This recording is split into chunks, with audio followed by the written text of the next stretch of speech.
Bienvenue à tous. Ravi de tous vous accueillir pour cet événement qui a eu beaucoup de succès aujourd'hui. Nous avons 250 inscrits du monde entier. On l'a vu tout à l'heure. C'est un vrai événement French Founders comme on les aime, avec du monde de New York, de Toronto, Los Angeles, partout en Europe. Bienvenue à tous. Alors, comme vous le savez, depuis 1 an maintenant, nous développons des Insiders Club globaux chez French Founders qui nous permettent de réunir au sein du réseau des membres qui partagent des enjeux communs. Donc, nous avons créé dans cette optique le CFO Club. Nous avons déjà organisé un premier rendez-vous en janvier à New York et je suis ravie que ce deuxième rendez-vous rassemble déjà 250 inscrits du monde entier pour parler aujourd'hui de la transformation digitale dans ce contexte actuel. Donc, ce club est en cours de lancement encore, il est en cours de création. On organise différents types de formats d'événements, des workshops et des événements ouverts à tous comme celui d'aujourd'hui. Et surtout, je voudrais profiter de cette introduction pour remercier les membres engagés qui jusqu'à maintenant ont participé à des boards et qui participent à cette initiative pour réfléchir avec nous au format, pour réfléchir avec nous au contenu qu'on pourrait partager avec les membres. Donc, je voudrais en citer quelques-uns, je vais peut-être en oublier, mais en tout cas, j'aimerais dire un grand merci notamment à Antoine Visseras, à Géro Essa de BNP, à Jérôme Elfassi de Gélismac, Luc Ferrière, LVMH, Karine Sansou-Vincent de Lacoste, Laurent Chornal de Lagardère, Anthony Coletta de SAP, Marc Biasibetti qui doit être là avec nous de chez Mazars, Yannick Ouvrard de Keolis, Diane à Boston également, Daniel Labouze. Merci à vous tous pour votre engagement. Et puis, je voudrais aussi en profiter, évidemment, pour remercier nos partenaires qui nous soutiennent au quotidien, et notamment sur le CFO Club, SAP, Mazars et BNP Paribas. Alors, justement, aujourd'hui, nous réunissons autour de la table Valérie Bazin et Sébastien Ledan, tous deux associés chez Mazars et qui vont animer aujourd'hui la discussion, qui est donc une étude sur la transformation digitale suite aux expériences, aux labs, aux workshops qu'ils ont créés avec leurs clients. Donc, on est vraiment ravis qu'ils puissent partager ce contenu très concret de retour d'expérience de leurs clients, des directeurs financiers avec qui ils sont en contact tous les jours. Et puis, pour appuyer leurs propos, on a aujourd'hui le plaisir d'accueillir Grégory Fetas, qui est CFO, COO de la belle scale-up Cybelangel, spécialiste en cybersécurité, qui se développe à l'international et notamment aux US. Et Géro Praca, qui, même si en ce moment, Géro est basé en ce moment en France, mais il travaille aux États-Unis, à New York, en tant que Finance Director chez Publicis. Donc, avant de te donner la parole, Valérie, je voudrais juste rappeler quelques détails techniques sur le format des webinars. Donc, vous avez tous, comme vous l'avez pu remarquer, le micro coupé. C'est pour avoir une qualité de son optimale.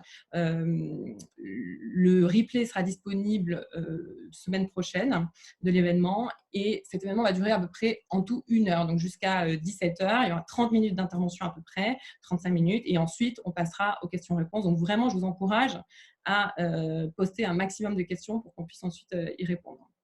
Voilà, je vous souhaite un bon webinaire et puis Valérie, je te laisse la parole. Merci beaucoup, Anna. Merci pour cette introduction. Alors, je vais maintenant partager mon écran.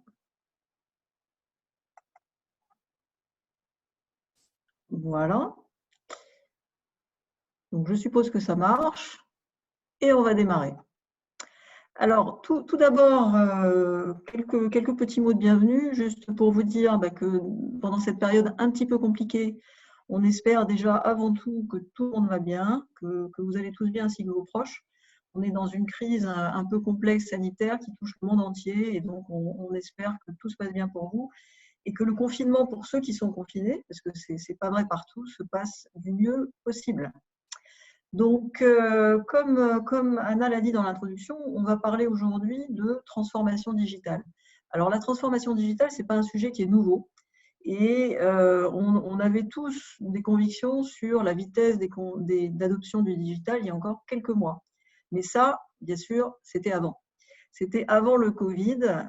Et aujourd'hui, on se rend compte qu'il y a pas mal de choses, de réalités qui changent.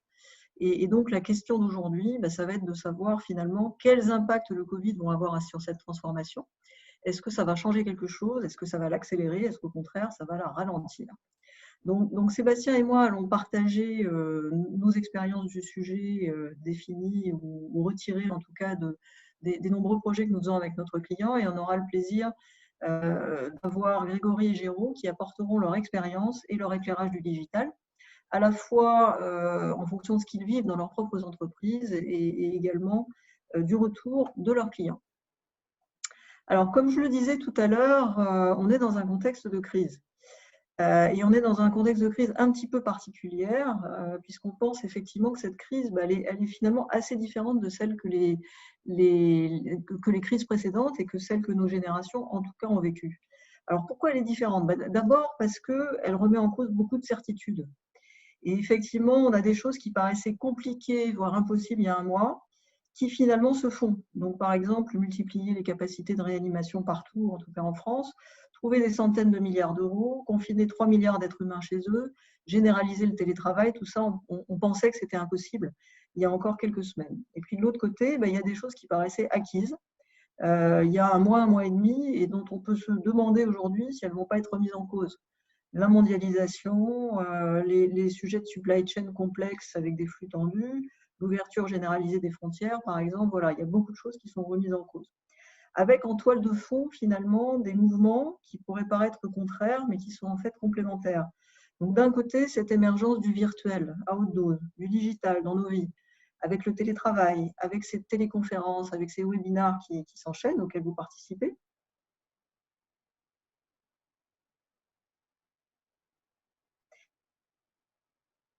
Et on a des problématiques de supply chain aujourd'hui pour livrer des masques un peu partout dans le monde, pour produire les tests. Et plus on travaille en virtuel et en digital, plus on se dit que finalement, les contacts humains, c'est quelque chose qui nous manque. Donc, en fait, on est finalement un petit peu dans un manque de repères. Et il est difficile dans ce contexte de se projeter. Et la question qu'on se demande tous, c'est finalement ce qui restera de cette crise. Est-ce qu'elle sera durable ou pas? Est-ce qu'elle changera les choses durablement? Et autrement dit, donc, si nous nous reconstruisons demain, est-ce que ce sera à l'identique ou plutôt vers une nouvelle normalité? Alors, on n'a bien sûr pas l'ambition de répondre à ça de façon large, mais nous intéresser vraiment à la question du digital qui semble nous envahir de toutes parts depuis le début de la crise. Et donc, avec cette question, quel va être l'impact du Covid sur la digitalisation? Donc, pour démarrer, on va vous proposer justement d'entrer en matière avec Klaxoon et que vous nous disiez quel est votre sentiment sur le sujet. Donc, je vais passer la main à Sébastien. Oui, merci Valérie, bonjour à tous. Donc, je vous ai mis dans la zone de chat le lien vers l'outil Klaxoon. Donc, vous pouvez y accéder via l'écran Zoom dans la partie Converser. Et je vais vous partager à l'écran mon écran. Hop, voilà, chose faite. Et je lance tout de suite la question. Donc, la première question qu'on souhaiterait vous poser, c'est, à votre avis, la crise du Covid va-t-elle accélérer la digitalisation des entreprises, ralentir cette digitalisation, ou bien est-ce que vous pensez que la crise n'aura pas d'effet sur la digitalisation des entreprises? Est-ce que, alors je vais peut-être juste m'assurer auprès des participants que vous pouvez voter. Je vois qu'il y a 52 inscrits pour à peu près 90 participants. Hop. Donc, vous pouvez cliquer, normalement sur votre écran, vous avez, à votre avis, la crise du Covid va-t-elle? Et vous pouvez voter juste là. Je vous mets à l'écran les réponses aux questions. Donc, 60 personnes maintenant sont connectées à Klaxoon. Donc, je vois qu'à l'unanimité, l'ensemble des participants considèrent que ça va accélérer la digitalisation des entreprises.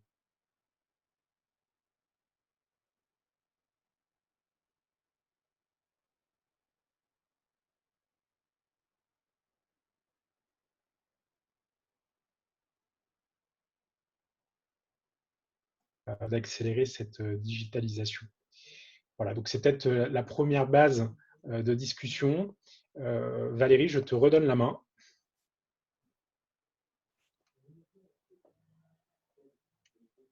Valérie?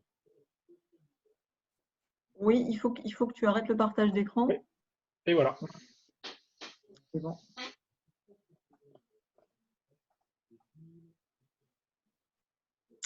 Et voilà, donc j'ai repris la main. Merci, merci Sébastien. Donc tout le monde est unanime, tout le monde pense que la crise va accélérer la digitalisation. Bah, écoutez, on va voir parce qu'il y a plusieurs réalités derrière le digital. Alors avant de rentrer dans le cœur de la transformation digitale, donc je voudrais quand même parler 2 minutes de l'humain. Parce que finalement, l'humain est quand même au cœur de la digitalisation et va le rester. Et ce, quel que soit le contexte. Alors pourquoi? Bah, d'abord parce que c'est lui qui l'a inventé, bien sûr. Qu'il a inventé, déployé, qui utilise le digital. Alors, avec au début des groupes de personnes qui étaient séparés. On avait d'un côté des développeurs et des codeurs qui passaient le relais à d'autres informaticiens, et puis après à des consultants qui déployaient vers des utilisateurs finaux. Aujourd'hui, on est dans un contexte où tout est plus mixé, avec de l'intelligence collective qui est mise au service du développement de codes qui sont ouverts à tout le monde. Des utilisateurs qui sont impliqués très tôt, finalement, dans la conception et le déploiement, et donc de plus en plus de monde qui est touché de plus en plus en amont dans le digital, et avec des gens qui deviennent finalement de plus en plus experts, sans parler des phénomènes générationnels. Alors ensuite, pourquoi est-ce que tout le monde s'intéresse autant au digital? Parce que finalement, ce n'est pas le digital pour le digital qui est important. Donc c'est bien sûr au service d'objectifs qui sont très précis. Et donc, ces objectifs sont un peu les objectifs classiques. Ce sont ceux de simplification. On veut tous se simplifier la vie et n'avoir qu'à faire quelques clics au lieu d'aller physiquement acheter des billets de spectacle, par exemple. On souhaite avoir un accès qui est toujours plus rapide et plus pertinent à l'information, des analyses plus puissantes et remplacer aussi les tâches humaines qui sont répétitives. Donc, on est toujours dans des buts d'efficacité, d'efficience, de valeur ajoutée. Alors, ce désir de simplification, d'efficience et de valeur ajoutée, il a toujours existé.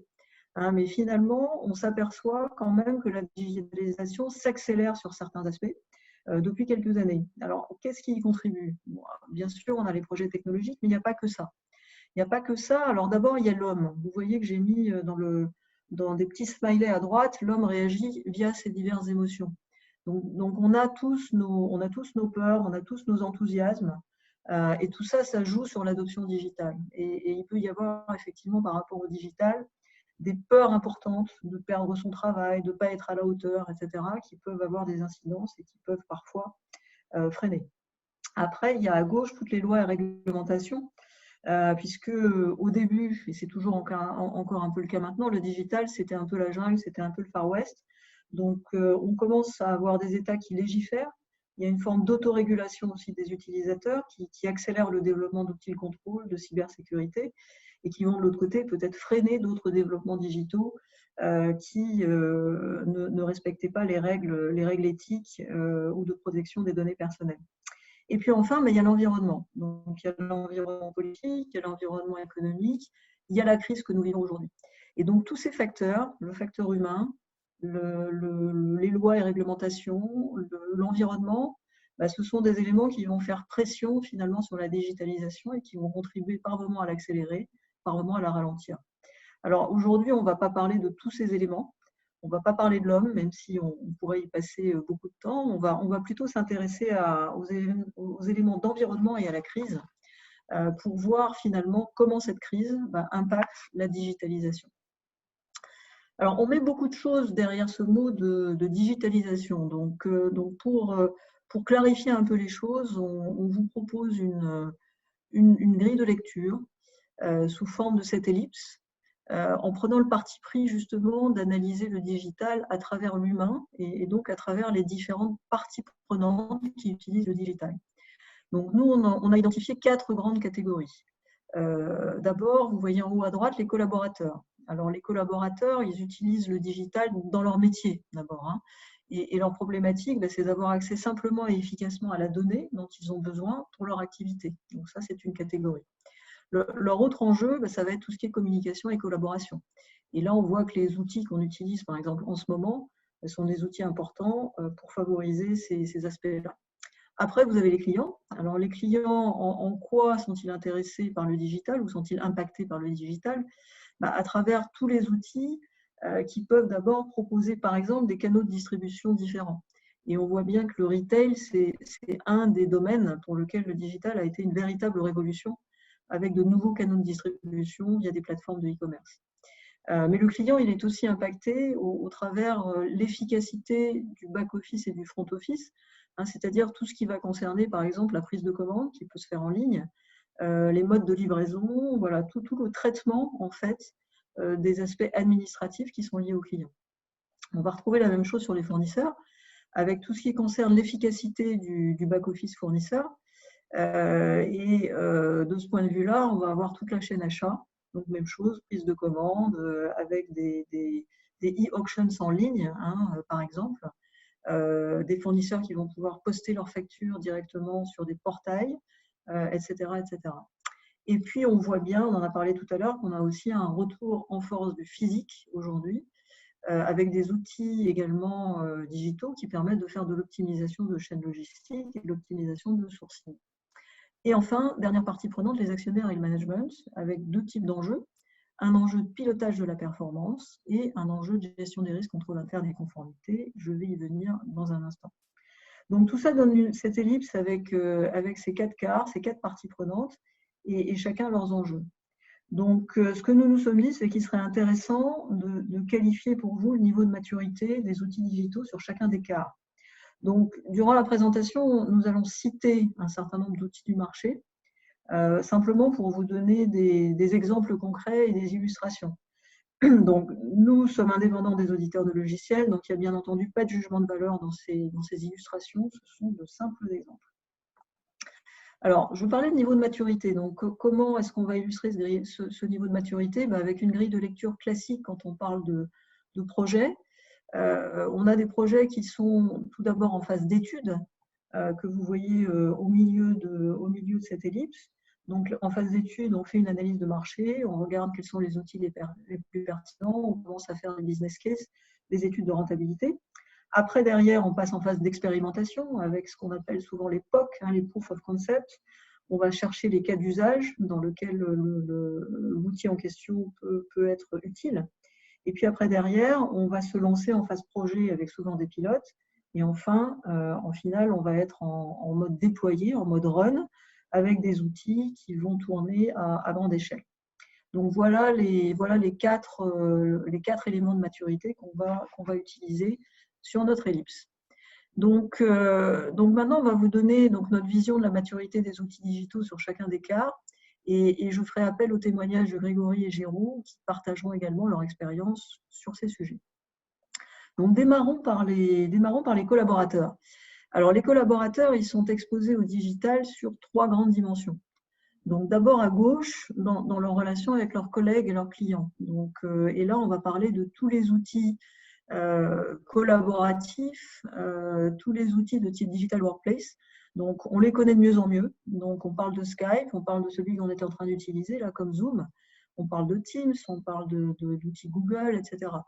Donc là, ce qui est certain, c'est que le Covid va accélérer le déploiement de ces outils, il va sans doute accélérer leur maîtrise. On devient tous meilleurs de jour en jour sur l'utilisation de ces outils.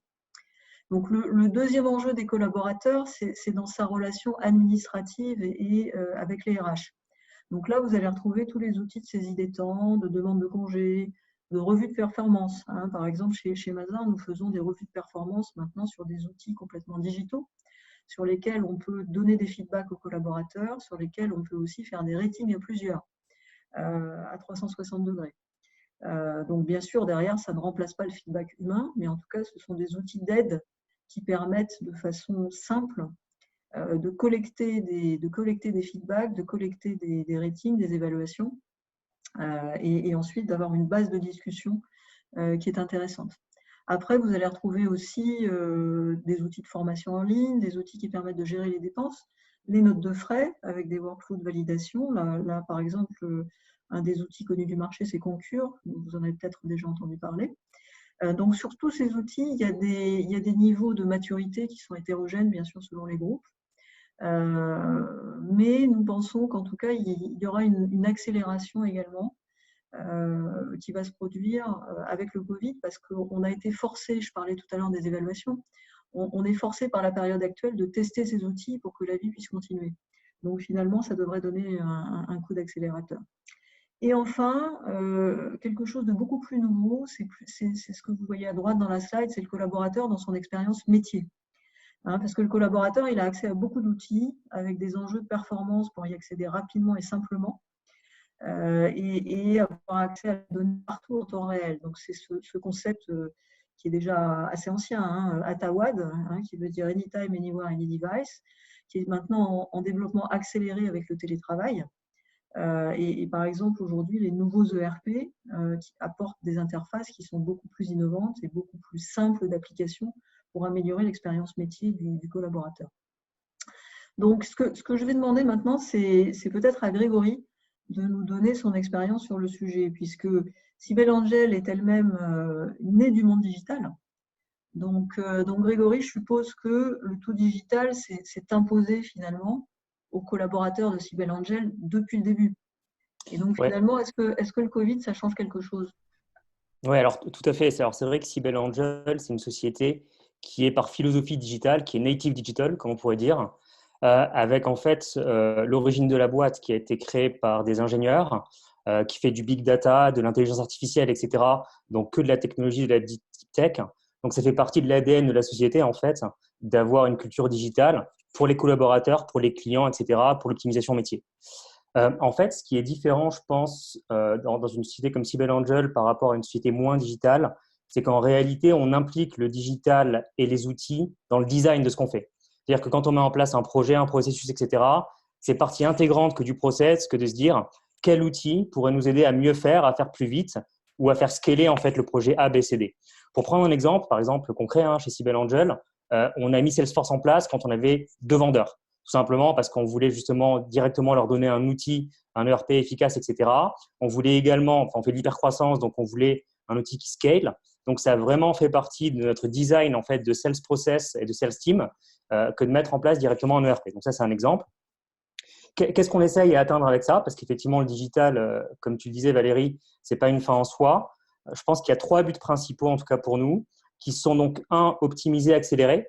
Donc, comment est-ce qu'on peut s'assurer finalement qu'on va plus vite, qu'on fait mieux et qu'on supporte l'hypercroissance de la société? Comment on passe à l'échelle? Donc, ça, c'est le point numéro 1 et les outils digitaux le permettent. 2, comment est-ce qu'on a un meilleur reporting? Donc, typiquement, tout ce qui est digital, ça permet de collecter de la donnée, d'améliorer le reporting. Je pense notamment à des outils, encore une fois, Salesforce, Insight Square, qui est une BI que nous, on utilise en plus de Salesforce. Il y a aussi Tableau.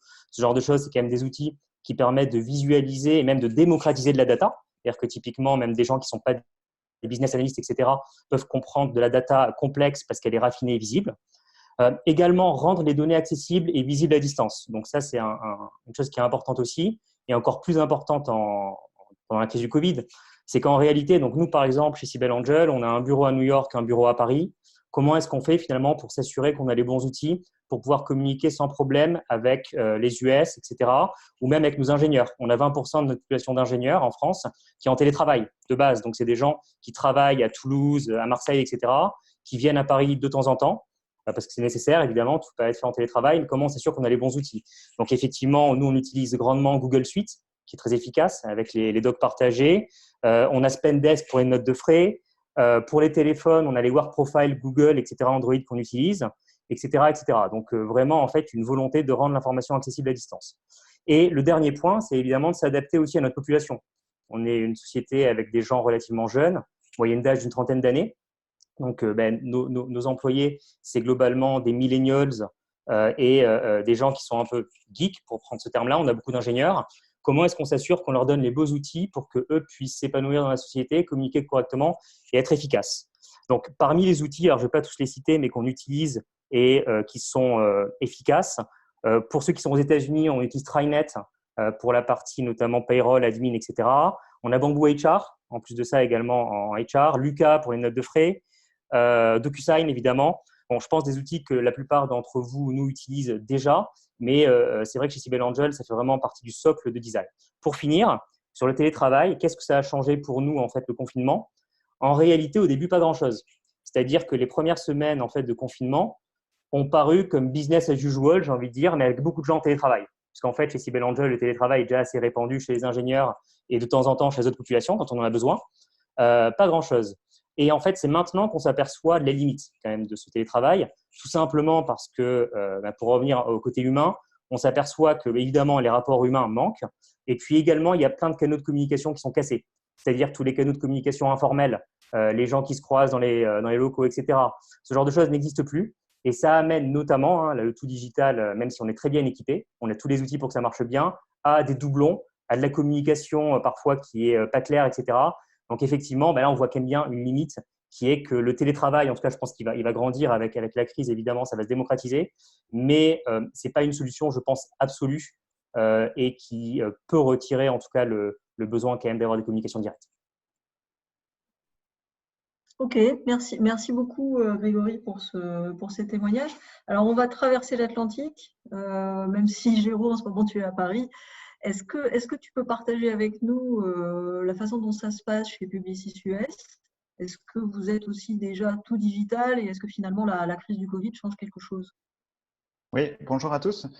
Alors, je vais commencer par deux constats.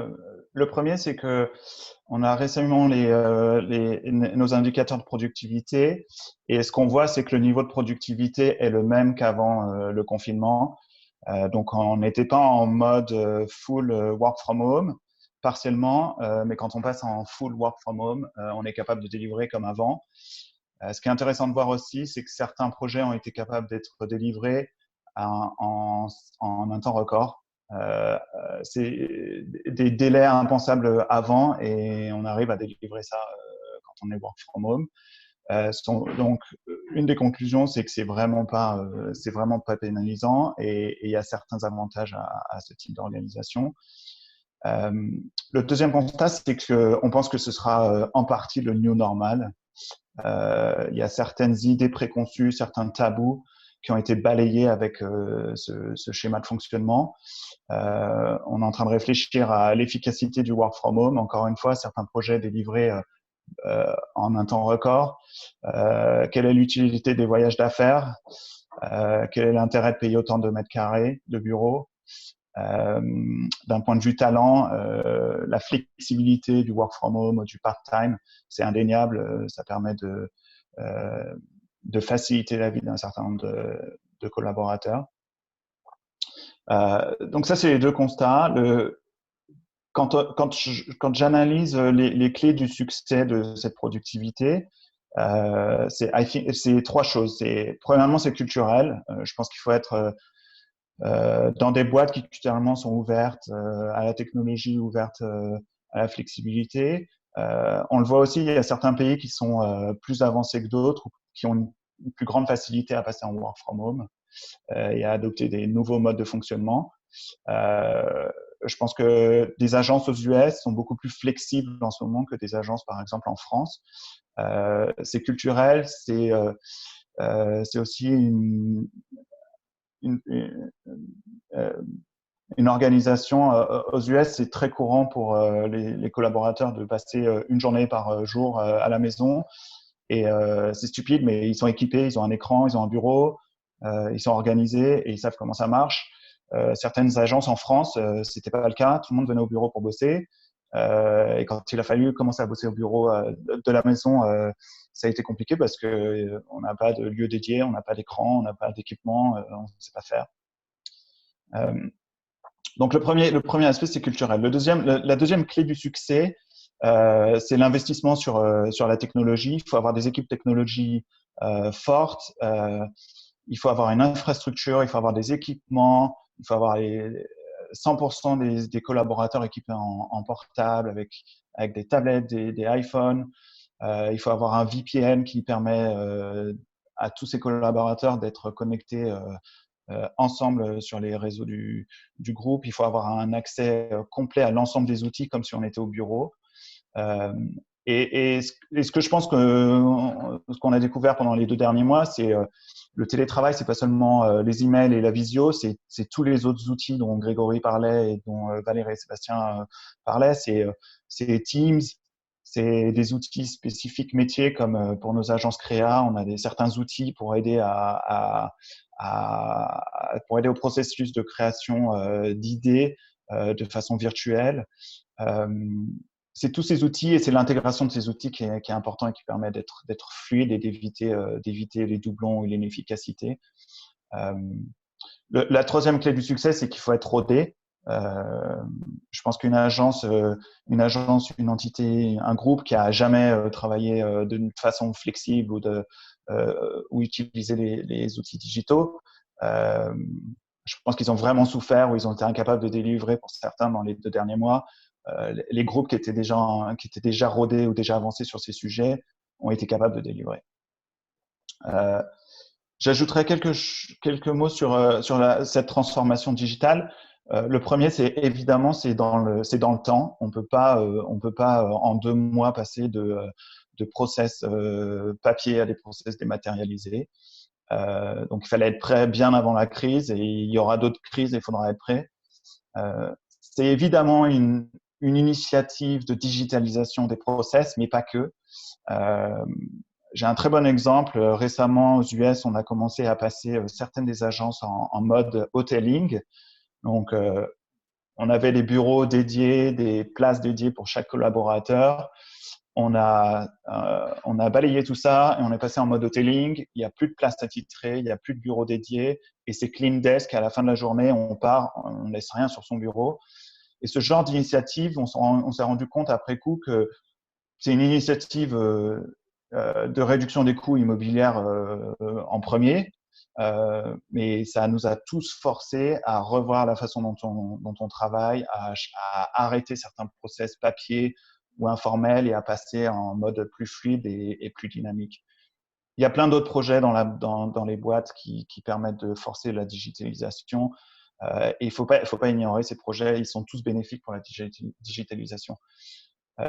La stratégie de digitalisation pour pouvoir fonctionner correctement, pour moi, ça ne vient pas d'une direction du digital, ça vient de chaque direction. Pour moi, il est important que chaque leader, chaque manager comprennent la nécessité et comprennent l'importance et les bénéfices de ces outils, de ces process automatisés et dématérialisés, et ils soient tous responsables de cette transformation. C'est pas un truc qui se passe à côté dans l'idée par un directeur technologique, un directeur IT, un directeur digital. C'est chaque leader qui doit le comprendre et qui doit le faire. Et un bon indicateur, je pense, qui est important et sera de plus en plus important, c'est le degré de geek de nos leaders et de nos managers.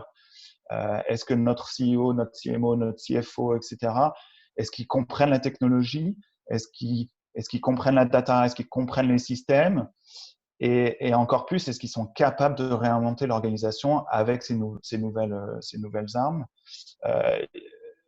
Un exemple totalement différent, mais quand on regarde un peu dans l'histoire, les Anglais ont inventé les tanks, l'Allemagne a inventé le Blitzkrieg. Les généraux allemands étaient capables de comprendre comment réinventer l'organisation d'une armée et une stratégie militaire par rapport à une nouvelle arme. On a plein de nouvelles armes qui sont la digitalisation. Et je reprends complètement ton point, Grégory, c'est un truc intégré, ça part d'en haut et ça fait partie de la stratégie et des process. C'est un tout. Il faut savoir repenser nos organisations par rapport à ces nouvelles armes. Merci beaucoup, Géraud. Donc, je partage complètement ce qui a été dit et tous les deux, vous avez parlé aussi de culture, d'humain. Tu disais effectivement que ça viendrait du top management. Ce qui est intéressant avec ce confinement, c'est que finalement, tout le monde est obligé de s'y mettre. Donc, y compris le top management. Donc, ça devrait avoir des impulsions positives, c'est certain. Et sur les limites que tu évoquais aussi un petit peu, Grégory, de mon côté, ce que j'ai observé aussi chez nos clients, c'est qu'il faut faire attention parce que le tout digital peut aussi générer des risques dans les entreprises. Et un peu des fractures avec d'un côté des gens qui sont très à l'aise, des gens qui étaient déjà geeks ou qui deviennent geeks et qui du coup vont avoir une espèce de frénésie, vont participer à tout, vont avoir une fin de réunion, de formation, etc. parce que c'est d'un accès plus facile avec parfois des risques de limite entre le personnel et le professionnel qui est un peu ténu et des risques de burn-out. Donc c'est des choses à prendre en compte en télétravail. Et de l'autre côté, des collaborateurs qui, eux, peuvent se sentir dépassés. On le voit parfois quand on fait des réunions digitales, il y a des gens qui ne disent rien et parce qu'ils ont l'impression de ne pas maîtriser les outils et ça peut vite générer une fracture. Donc comme d'habitude, je pense que le volet humain est quelque chose d'extrêmement important à prendre en compte. Alors, si on passe maintenant au deuxième quart de l'ellipse, on va parler des actionnaires et du management sur des sujets de pilotage de la performance et de gestion des risques. Alors, bien sûr, c'est réducteur et caricatural de dire que ça n'intéresse que le management et les actionnaires. C'est bien plus large que ça. Donc, le pilotage de la performance, pour démarrer, alors, ça fait partie des sujets où les outils ont énormément progressé ces dernières années et dans tous les domaines. Donc là, on va retrouver d'abord tous les outils qui sont autour de la donnée. Donc, on parlait avant d'entrepôt de données, de data warehouse pour des données structurées. Aujourd'hui, on parle de lac de données, de data lake, pour des données qui peuvent être à la fois structurées et non structurées. On parle d'outils de master data management, donc terme barbare pour désigner de la gestion de référentiels. Donc, ça permet par exemple de gérer de façon uniforme des codifications clients ou des codifications fournisseurs. Au-dessus des ERP. Je vous donne un exemple. J'ai longtemps travaillé dans l'industrie, en B2B, avec des grands clients qui étaient présents dans par exemple, 90 pays. Il nous était très difficile d'avoir une vision consolidée du chiffre d'affaires des clients. Donc là, parce que beaucoup de ERP dans le monde, voilà, et des codifications différentes. Donc, le fait d'adopter un outil de master data management au-dessus, ça permet d'avoir une codification unique et donc une vision consolidée, par exemple, du chiffre d'affaires ou des achats qu'on fait auprès d'un fournisseur. Après, vous avez aussi des outils qui permettent de nettoyer la donnée et de la travailler, parce que si, bien sûr, la donnée n'est pas propre, derrière, vous aurez des analyses qui ne tiendront pas la route. Donc là, il y a des outils comme Trifacta, par exemple, pour ceux qui en ont entendu parler, qui permettent de faire du dédoublonnage, d'identifier des anomalies dans des données, etc. Après, vous avez les outils, deuxième catégorie, qui permettent d'accéder aux données et de l'analyser.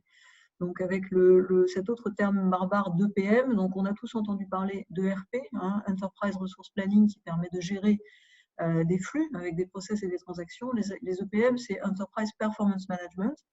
Donc, ça permet cette fois de gérer de l'accès aux données avec des tuyaux qui permettent de remonter les données et des gros moteurs de calcul derrière qui vont permettre de les analyser, de les présenter et de les communiquer. Donc, c'est des outils d'aide, d'analyse de données et de prise de décision.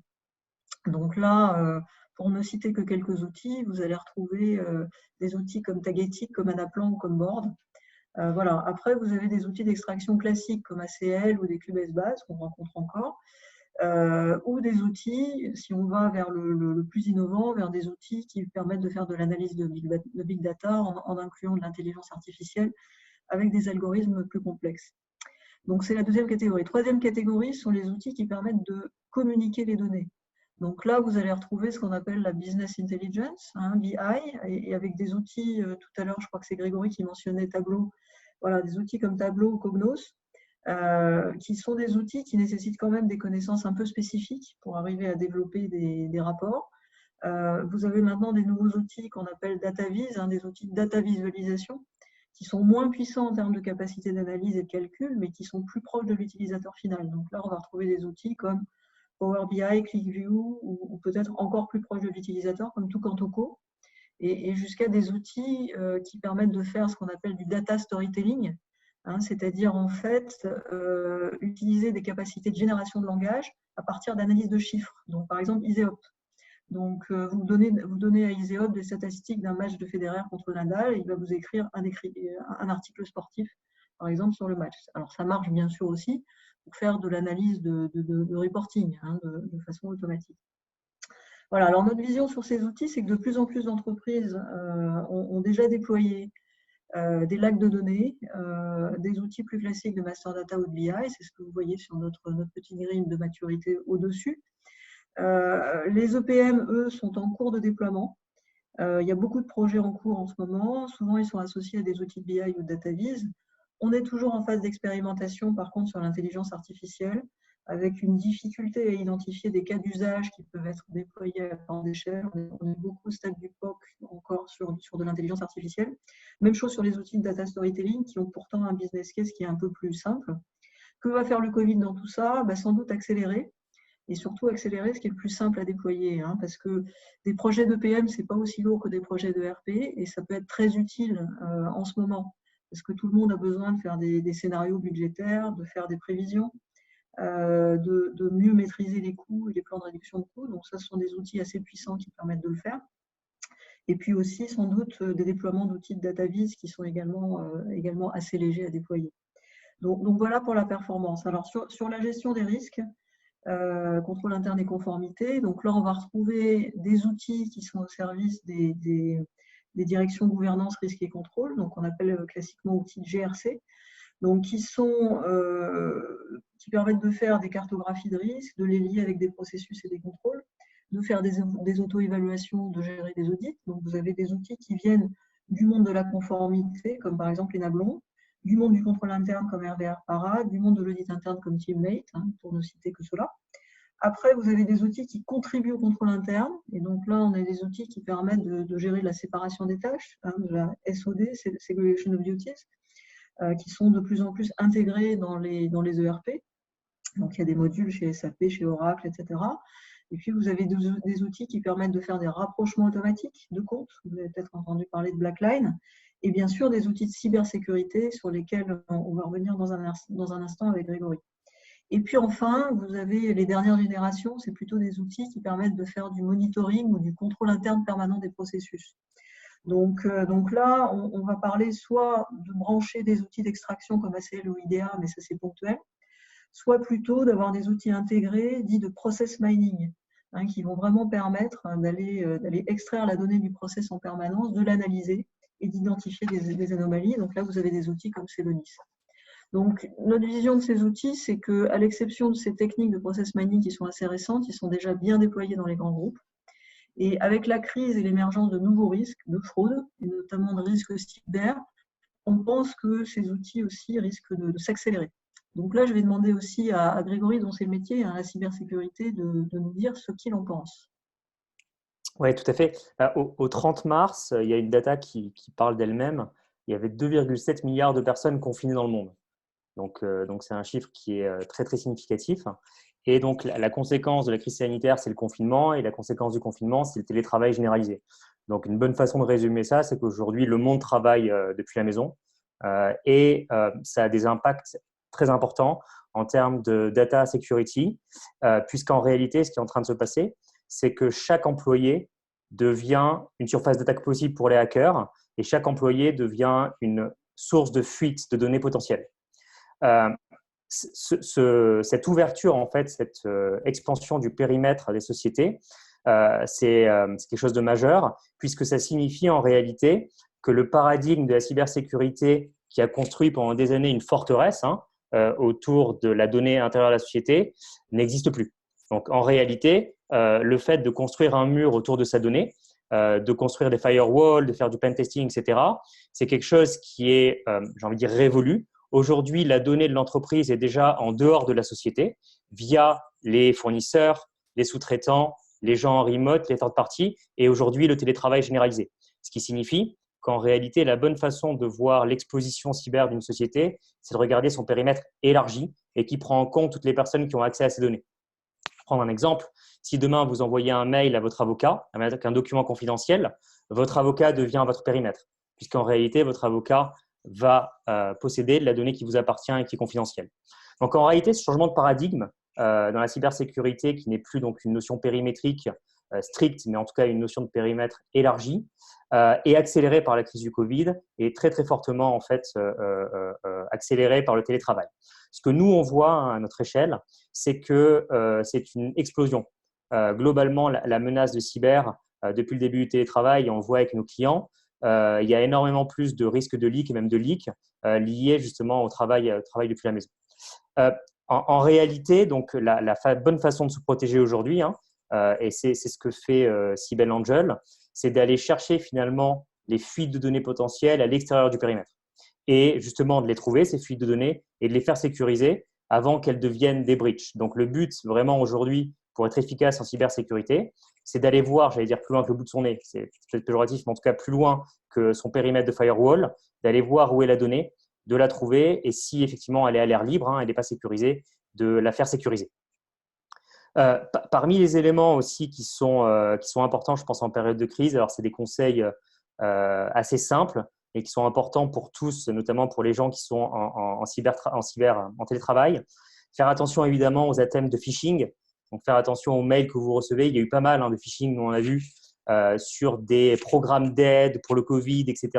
Donc, toujours vérifier les mails inhabituels ou suspects, s'assurer que c'est effectivement l'expéditeur est bon, checker que ce n'est pas du phishing. Séparer l'usage pro et perso. Donc, ça, Valérie en parlait avant. Donc, il y a un côté, effectivement, éviter le burn-out et placer une limite, mais il y a aussi un côté sécurité. C'est-à-dire que même si ce n'est pas toujours facile, le fait de séparer les usages pro et les usages perso, ça permet quand même de limiter les risques de vulnérabilité. Appliquer les consignes de votre entreprise, donc les VPN, etc., ça paraît évident. Ne pas faire en télétravail ce que vous ne feriez pas au bureau, évidemment. Donc, ça veut dire en fait avoir à peu près la même diligence vis-à-vis des outils informatiques à l'extérieur du bureau ou au bureau. Toujours sur l'histoire de périmètre. Le plus on continue à faire ce qu'on faisait avant, le moins il y a de risque finalement de faire des choses qui peuvent être harmful pour la société et son système d'information. Et puis après, tout ce qui est très classique comme les mots de passe utilisateurs, la double authentification, les mots de passe Wi-Fi, la sécurisation, etc. sont des éléments, j'ai envie de dire, qu'il faut encore promouvoir et davantage pour éviter en fait les fuites de données et les hackings en cette période où justement c'est une tendance. Et également pour finir, ce qu'on voit aussi, c'est qu'il y a une tendance évidemment redoubler des hackers. C'est-à-dire que puisque le monde travaille depuis la maison, puisque la donnée est vulnérable et facilement accessible, les gens qui font du data gathering, qui peuvent être situés n'importe où dans le monde, en Russie, en Chine, etc. Ces gens-là qui cherchent de la donnée pour l'utiliser et la weaponiser, ces gens-là sont actifs et d'autant plus actifs qu'il y a de la donnée qui a l'air libre en ce moment.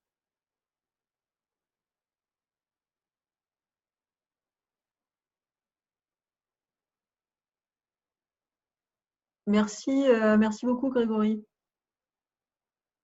Alors, je vais passer la parole maintenant à Sébastien qui va nous parler très vite, parce qu'on est très en retard, des fournisseurs et des clients. Okay. Merci à tous pour ces partages. Donc oui, je vais vous parler de deux tiers, les fournisseurs et les clients.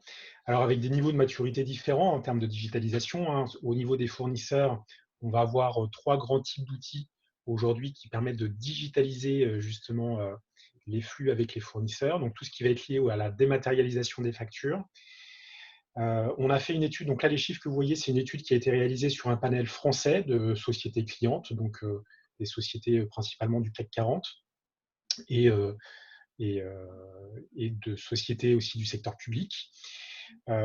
Donc c'est un marché mature, les outils sont déjà en place dans les entreprises, que ce soit sur la dématérialisation des factures, donc avec toutes les techniques de sérisation, toutes les techniques de DI, donc de transfert de documents, et aussi tout ce qui va être lié au portail fournisseur mis entre le fournisseur et les entreprises. Derrière ces outils, on va avoir des Basware, des Ivalua, des eProc côté Oracle. Voilà, on est dans cette tendance-là. Aujourd'hui, il y a beaucoup d'expérimentation sur des nouveaux outils, des nouvelles générations d'outils, donc tout ce qui va être lié à la robotisation des tâches, donc on appelle ça le RPA, pour Robotic Process Automation. On s'aperçoit aujourd'hui que sur le marché, près de 90% des entreprises ont déjà testé ces technologies. Des outils de process mining qui va permettre d'analyser les workflows sur le process achat et paiement de la facture.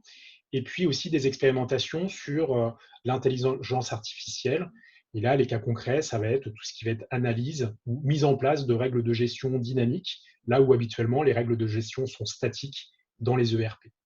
Alors, ce qu'il y a d'intéressant, c'est de comparer ces pourcentages, enfin ces statistiques franco-françaises sur la partie automatisation et nouvelle génération d'outils par rapport à ce qui se passe un peu plus dans le monde.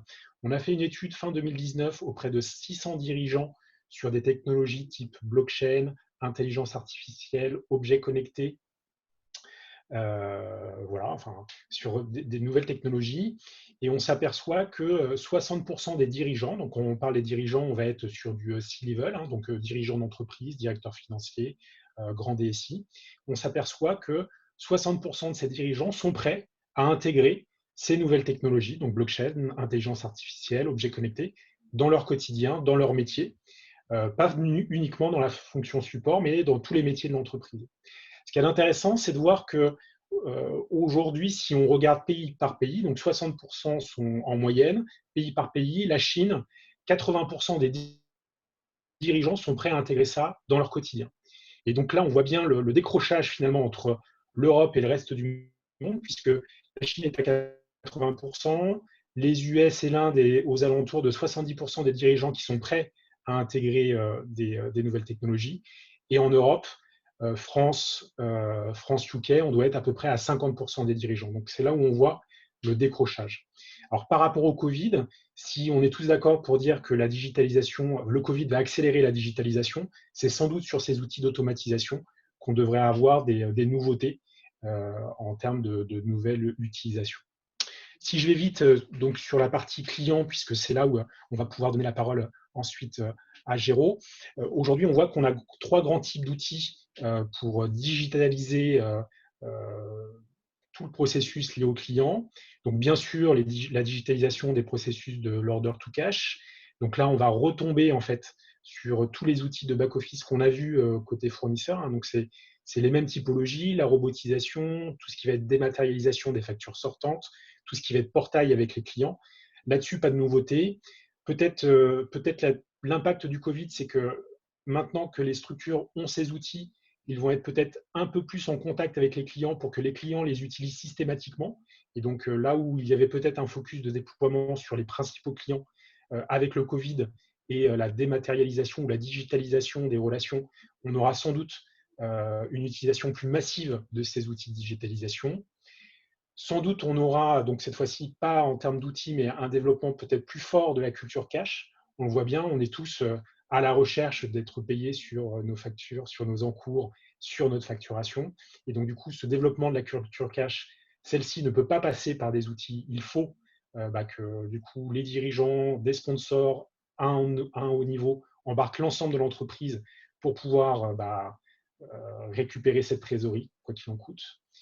Et puis le dernier pilier de ce processus client, c'est sans doute tous les outils qui vont permettre d'accroître le chiffre d'affaires ou de capter des nouveaux canaux de distribution. Et donc là, on va avoir les CRM en lead, donc avec Salesforce, et aussi toutes les applications. Et peut-être, Géraud, je peux te passer la main. Oui, Sébastien, désolée, je suis obligée de vous couper. Il est déjà 17h et en fait, on enchaîne avec un autre événement. On va devoir rendre l'antenne. Alors peut-être, Géraud, très rapidement, si tu as une dernière remarque, mais il va falloir qu'on clôture l'événement, malheureusement. Ouais, du coup, je ferai juste un mot très rapide sur le digital ici, c'est la big data. Ce qui est clé pour nous, c'est d'avoir accès aux données des consommateurs en real time pour conseiller nos clients sur les nouvelles tendances et les stratégies à adopter, notamment avec cette crise. Et donc, juste pour terminer, je vous montre l'ellipse dans sa complétude, là, hein. Donc, vous voyez le positionnement des différents outils. Vous voyez aussi qu'il y a quand même pas mal de concentration d'outils qui sont déjà déployés, donc ce qui veut dire qu'il y a déjà des niveaux de maturité qui sont assez forts. Bien sûr, tout ça est à nuancer en fonction de la taille de l'entreprise, mais on voit surtout qu'il y a une multiplicité de solutions. Et si on faisait cette photo peut-être dans 6 mois ou dans un an, elle aurait déjà changé. On a tous les jours des nouveaux outils digitaux qui naissent, d'autres qui meurent. Donc, c'est important d'avoir une bonne vision sur le marché, de ne pas hésiter aussi à se faire conseiller sur cette vision, de façon à trouver le meilleur outil le plus pertinent pour répondre à vos besoins. J'arrête là, Anna, promis. Et du coup, peut-être, j'ai juste lancé le questionnaire côté Klaxoon, si vous voulez y répondre. Ouais. Comme ça, du coup, French Founder pourra vous envoyer les résultats des deux prochaines questions. Donc, je laisse ouvert encore 5 minutes et je vous enverrai les résultats. Merci beaucoup à tous. C'était extrêmement intéressant. Si vous avez des questions, n'hésitez surtout pas. Alors malheureusement, on n'a pas eu le temps de passer aux questions-réponses, mais je suis sûre que vous en avez beaucoup. Donc n'hésitez pas à nous les poser. Et puis ensuite, on vous reconnectera avec nos speakers pour que vous puissiez continuer la discussion. Il y a beaucoup de choses à dire. Donc peut-être qu'on réorganisera un autre rendez-vous sur le même thème. À vous de nous dire ce que vous en pensez. On est vraiment toujours très preneurs de vos feedbacks. Encore un grand merci à tous les membres du CFO Club qui s'investissent au quotidien pour nous aider à organiser ce type de format d'événement. Si vous avez encore une fois des idées de contenu, on est toujours très preneurs, donc n'hésitez pas. Et puis évidemment, encore un grand merci à nos partenaires qui nous soutiennent. On a encore des événements aujourd'hui, donc n'hésitez pas alors je ne vais pas vous dire restez connectés parce que ce sera sur un autre lien, mais en tout cas, n'hésitez pas à vous reconnecter ensuite sur les événements qui suivent. Vous pouvez rester encore quelques heures avec nous. Et puis, on a des événements passionnants qui sont à venir et demain et semaine prochaine. Donc, n'hésitez pas à jeter un œil à la programmation. Les replays seront aussi disponibles. Donc, le replay de l'événement d'aujourd'hui sera disponible à partir de la semaine prochaine. Merci beaucoup Valérie, Sébastien, Grégory et Géraud d'avoir participé. C'était très intéressant. Et puis, je vous dis à très bientôt. Merci. Merci beaucoup, à bientôt. Au revoir. Merci, au revoir.